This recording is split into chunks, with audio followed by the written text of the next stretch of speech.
Hello friends, இந்த வீடியோவில் நம்ம ஃபோட்டோஷாப்பை யூஸ் பண்ணி ஒரு இமேஜோட பேக்ரவுண்டை வந்து எப்படி பிளர் பண்ணலாம்னு சொல்லி பார்ப்போம். இப்போ இந்த இமேஜை பாருங்கள். இப்போ இது நார்மல் இமேஜ். நான் பிளர் பண்ணதுக்கப்புறம் உள்ள எஃபெக்டை பாருங்கள், ரெண்டுக்கும் டிஃப்ரெண்ட் இருக்குதா? ஸோ அதே மாதிரி இந்த இமேஜும் பாருங்கள். இது நார்மலாக உள்ளது. நான் பேக்ரவுண்டை வந்து பிளர் பண்ணதுக்கப்புறம் உள்ள எஃபெக்ட் இது. ஓகேவா? இது எப்படி பண்ணலாம்னு சொல்லி பார்ப்போம். ஃபஸ்ட் நீங்கள் எந்த இமேஜ் எடிட் பண்ண நினைக்கிறீங்களோ அந்த இமேஜ் ஓப்பன் பண்ணிக்கோங்க. ஓப்பன் பண்ணதுக்கப்புறம் லேயர்ஸில் அந்த இமேஜை ரைட் கிளிக் கொடுத்து டூப்ளிகேட் லேயர் கொடுத்துருங்க.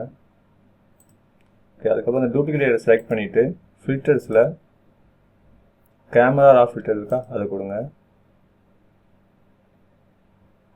அதுக்கப்புறம் இந்த மாதிரி பேஜ் ஓப்பன் ஆகும். இதில் வந்து மாஸ்க்னு ஒன்று இருக்கா, அதை கிளிக் பண்ணுங்கள்.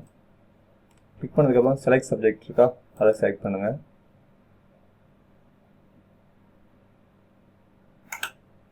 ஓகே, இப்போ நம்ம சப்ஜெக்ட் வந்து செலக்ட் ஆகிடும். அதை இன்வெர்ட் பண்ணுறதுக்கு இதை கிளிக் பண்ணிக்கோங்க. ஓகேவா? பேக்ரவுண்ட் மட்டும் இது பண்ணதுனால கிளிக் பண்ணதுக்கப்புறம் ஷோ ஓவர்லே இருக்கா, அதை எடுத்துவிட்டுருங்க.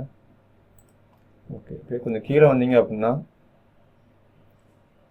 டெக்ஸ்சர் இருக்கா, அதை வந்து -100 ஆகிக்கிறங்க. அதே மாதிரி கிளாரிட்டி,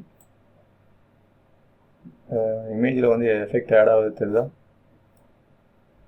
இது லைட்டாக ஒரு சம்திங் ஒரு 20 சம்திங் வச்சுக்கோங்க உங்கள் இமேஜுக்கு தகுந்த மாதிரி. அதுக்கப்புறம் சேச்சுரேஷன் வந்து லைட்டாக கூட்டிக்கோங்க, பேக்ரவுண்ட் வந்து கொஞ்சம் நல்லா தெரியணுங்கிறதுக்காக. மோஸ்ட் ஒரு 40 கொடுத்துருக்கோம். ஓகே, போதும். இது கிளிக் பண்ணிட்டு ஓகே கொடுத்துருங்க.